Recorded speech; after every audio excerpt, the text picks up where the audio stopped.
Ladies and gentlemen, welcome back. It is the Washington Chess Congress. It is the 9th round, and my opponent for this round, let me fix my hair, is Gunnar Andersen. Pretty Danish name, I think. I don't know. I'm geographically challenged. But I played him once before. I played him in Chicago in like 2019 or 2018 or 2017 or sometime before GothamChess existed, which on the historic timeline, like until that time, it's like the Big Bang, basically. Before the game, I had a little bit of time to prepare. I saw he was an e4 player, so I looked at my some Caro-Kann stuff. I show up to the board and he plays d4. Okay, I actually had a feeling I knew what he was going to do because this is what I thought that Eric Zhao was going to do. I thought that they, if you're a d4 player, you just completely changed. You're not going to play main lines. You're going to play Londons and potentially Jobava Londons. And lo and behold, Jobava London. Now, I did not know if he was playing this the whole tournament. He told me afterward that he had actually just made a full-on switch to it. I was like, this dude is playing this just against me because he didn't want to play Caro-Kann. I have no idea. There's a lot of setups. I've played c5 like only. I had a feeling that if he ever looked at my games, like I play this 99% of the time, and if a guy is like booked to the teeth with some like, stockfish Leela lines, I was like, let me play something I haven't played before, just be solid. e6. Normally, white plays knight b5 here if you give white the chance. And I was going to play the bishop b4 line from my last round at Charlotte, but with colors reversed. But he played e3. So I was like, all right, let me play bishop b4. Plays knight e2. And in a lot of these Jobava lines, there's random moments white can play g4. Just like sack the pawn, and if you take it, rook g1 is a little bit of a nuisance. Kind of scary over there. And I was like, okay, well, looks like I've steered clear of any random g4 stuff, so let me just castle, and there's g4. Now, truth be told, maybe the engine just thinks you should take this. I'm not going to play against the guy who's completely well prepared with engine analysis by taking his g-pawn and allowing myself to be subjected to something like this. I mean, maybe it's fine. But you understand, I'm trying to be solid, all right? I'm not trying to go into my man's preparation. And in being solid, I was like, what if we play knight e4? And we're not going to develop this yet. We might damage the structure. I'll play c5 at some point. I'll put my knight behind my pawn. I'll always have b6 and bishop a6. And just as long as there's nothing for this pawn to actually attack, this move is sort of useless, right? So I was really struggling to figure out how he was going to develop. But he was blitzing every move. Like, even now, he blitzed out this move. He wasn't even thinking. So I'm like, I don't think this is theory. It's not. Clearly, he had analyzed it, but I've never seen this before. I'm like, okay, let's just be a little careful. What does he want? He might want to take this, and then he might want to attack my bishop and castle. And also, the thing is, I want to be solid, but not too solid. So I still want to create a little bit of imbalance. Like, on the one hand, I can play like this, just take twice. But white has the two bishops. I mean, yes, I can play b6, bishop a6. But this is a little too dead for what I thought was my liking. So after bishop g2, I decided to play f5, which is a very big decision. Because now, this is a bit of a weakness. It's going to be hard for me to develop my light squared bishop, because we have what's known as a stonewall structure. But I was like, I'll figure it out. I will figure it out. But now we have our little bit of imbalance. So he took and shocked me by playing this move. I don't know why it really shocked me. I just thought that that's like not his idea at all. I mean, he opened the G file, right, to attack me. Then he castled. I was like, huh, okay, let me think here.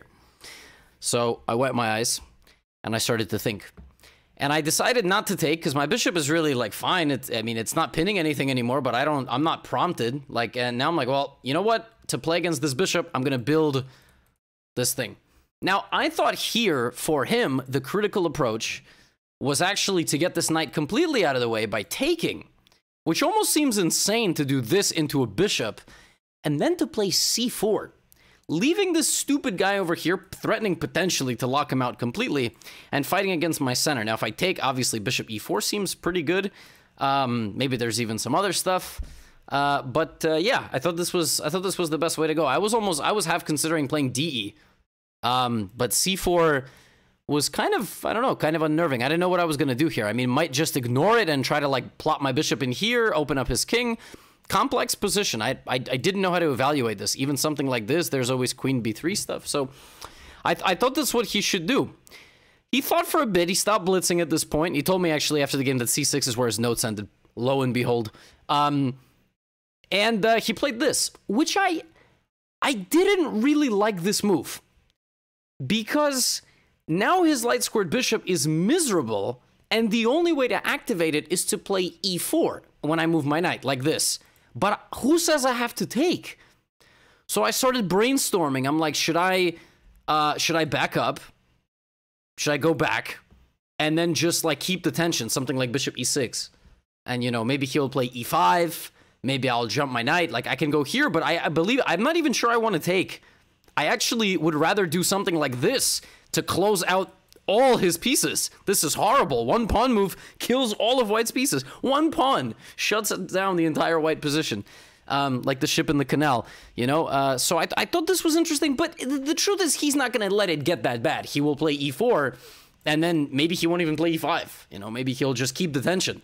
So I didn't know, you know, maybe he's going to go bishop g5 and knight f4. So I thought about doing it this way. And then I thought, well, what if I take on c3? And if he takes with the knight, then, oh, I'm great. I mean, like, his knight isn't going anywhere here. This bishop's just, I mean, this doesn't really make a whole lot of sense. I can even play bishop e6, finish my development. I'm very happy. And if he takes with the pawn, well, that's easy. I'll just come back and I'll trade bishops. His light squared bishop still isn't very good. Neither is mine, but I think it has a better prospect in the future by going right here, for example, or not to mention this pawn is a weakness unless he pushes it forward.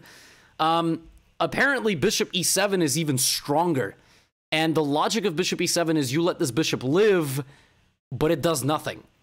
And it's really hard for white to move, because if white continues with the standard plan of e4, after something like this, but you have this crazy lashing out move g5, and keep this in mind. Keep this move in mind, because right now it actually looks not so bad, because your king is actually very safe, can go to the corner, not a problem, but keep that move in mind.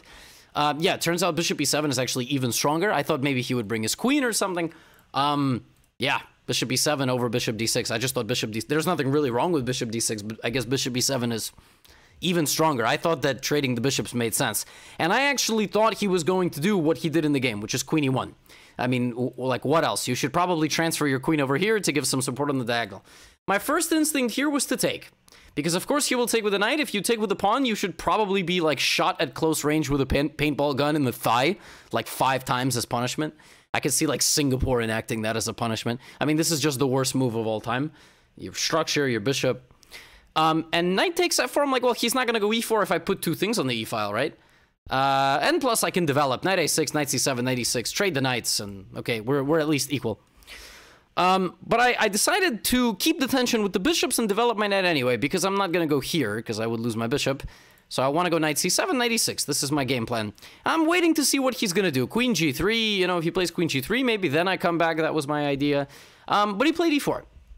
And here I came up with what I thought was a very decent idea during the game. I thought it looked ridiculous, but I actually was quite convinced it was the way to go. And analyzing it afterward with the engine actually proved it. Normally when I say I thought I was a genius, it leads to something stupid. No. Take, and remember this move g5? Now g5. I was really proud of this idea. The whole point is just to do this.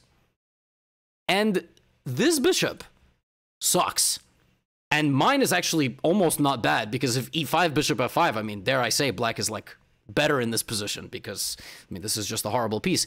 However, I now begin anticipating what his game plan was going to be. At some point, he will do this, and move his bishop, and try to, like, wrap it around this way. I'm also always worried about what's going to happen in the center of the board, and I anticipated his next move too. I thought he was going to do something like rook b1. You got to play rook b1, rook b1, rook b1. It literally, when he played that move, that's what went through my head. And the point is, I can't easily move this bishop. So when you see rook b1 and it's targeting this and you can't move this, what do you play with your... Yeah, of course you play b6. The computer is convinced I don't have to play that move, which I don't know why you wouldn't play b6. But I'm also not an engine. Knights, it's just like knight c7, rook b8. I'm like, dude, who's gonna play rook b8? Now we're gonna have to make a song about rook b8, rook b8. I mean, b6 just struck me as so much more natural, because this pawn is not even weak. And he went to attack it with knight e5. But I was like, so what? I just put my queen here. I want my queen there anyway. I want my queen out. But admittedly, around here, I started thinking maybe my plan was not so good. rather than just evaluating the position, and I know I do this a lot, trust me, I read your comments, and also I know myself as a person, and that's one of the things about doing these recaps is I travel and I play these tournaments to document my personal experience. Every chess player struggles with their own things. My personal struggles and my personal successes, my highs, my lows. Yeah, it's like pretty exposing. Not like from a competitive standpoint, just like I mean, I sacrifice all privacy to just do this. And I mean, you know, people go much further to sell their dignity and their souls on YouTube or in content creation. But it's weird because now, for my hundreds of thousands of views on these videos, you know, I get psychoanalyzed like every one of my decisions. But it is very true that combined with the bad result in the morning, combined with the fact that I can barely keep my eyes open, which unfortunately does sound like an excuse, but I really didn't sleep well at all last night, confidence was like super shot. So, you know, when he played King H1, which is what I was anticipating, for really no reason at all, I kind of started drifting.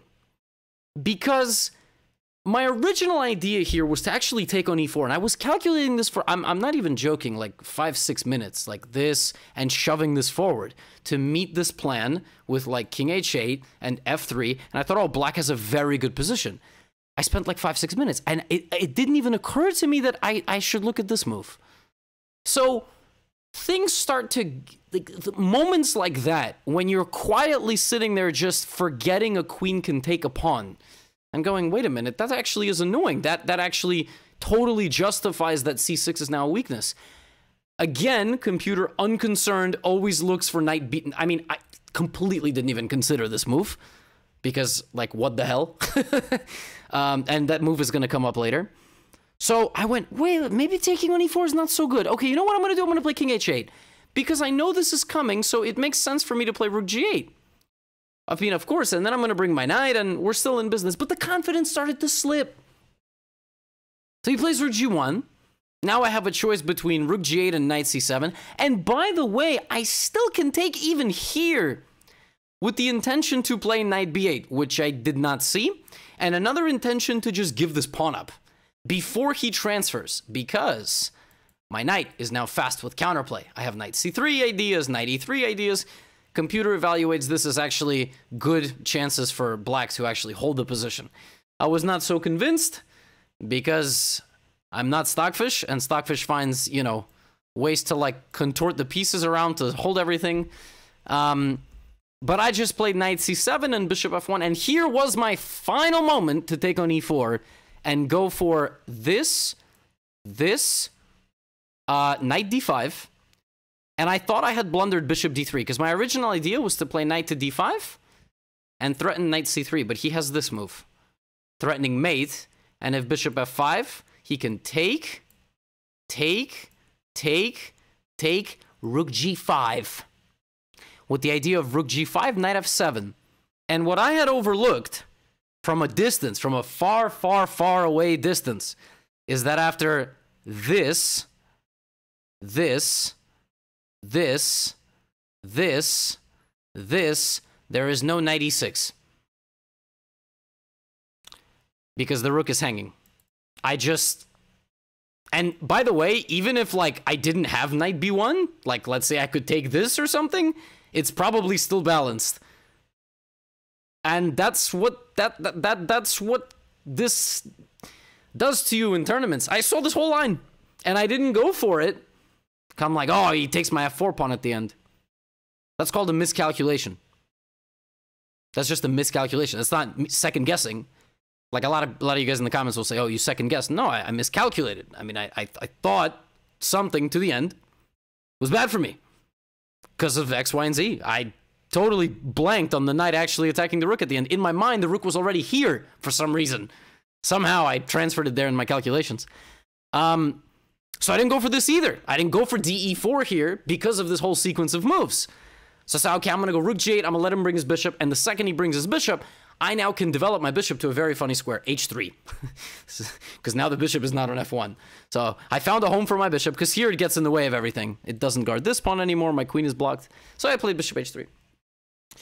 And I still thought we were balanced, but I felt like, you know, once I come here, I didn't know what my next move was going to be. And that's exactly what I did. I finished all my setup, and I didn't know what to do next. And I felt like his position was a lot easier to play. And he was playing it really well. King H1, Rook G1. He told me after the game, he's like, I figured like 300,000 people were going to watch this game, so I had to play well. I mean, he's not wrong. And he played C4, and here I did not... this is not a miscalculation. This is just an absolutely fantastic engine idea. I didn't even begin to see this. I mean, with all the pawn tension in the center, I figured I had to, like, liquidate a little bit here. I have knight to e6 attacking this, which I just disregarded because of just this move. And I can just play knight c5, which is so fascinating.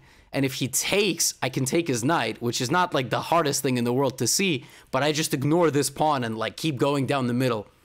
It's pretty fascinating. BA7, EF3, because if I take this way, he has rook B8, and he's queening. He's taking with check and queening. I didn't see this at all. But, you know, that's what computers show afterward. Yeah, I mean, knight e6 was the last thing on my mind, because c3, I did not look at knight c5. So I just took on c4, which I thought made sense, because otherwise I thought he just takes me, and this a-pawn will be used to get in on the queen side, which is pretty instructive.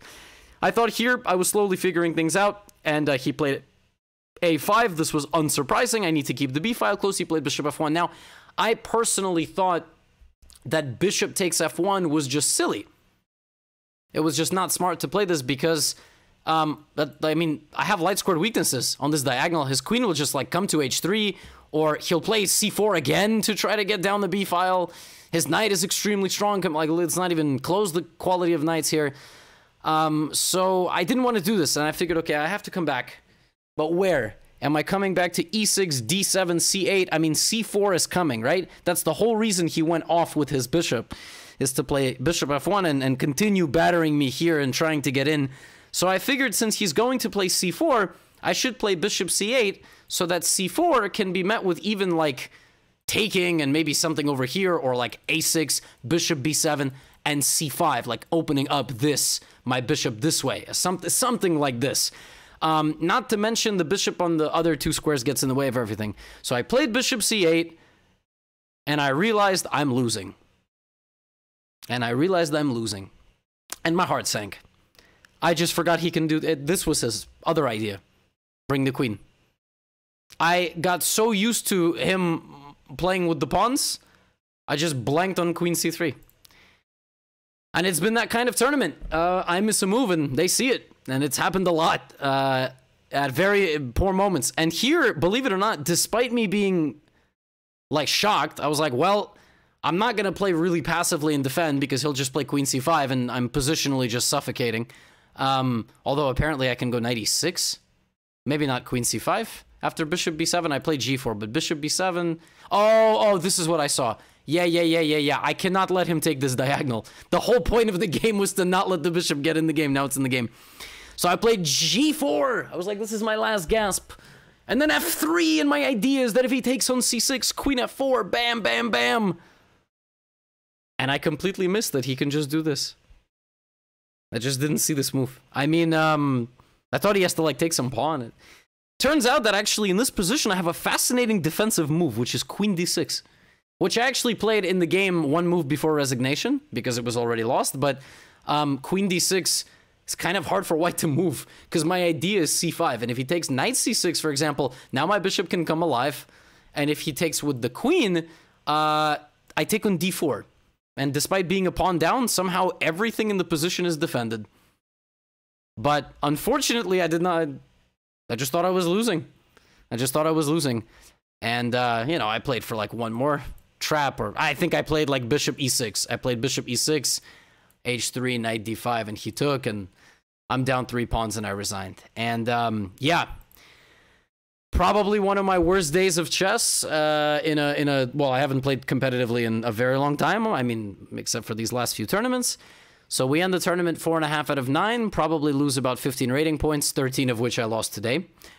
Yeah, like I said, I can barely keep my eyes open. I'm really, really tired. I also have a flight in 1 hour and 51 minutes.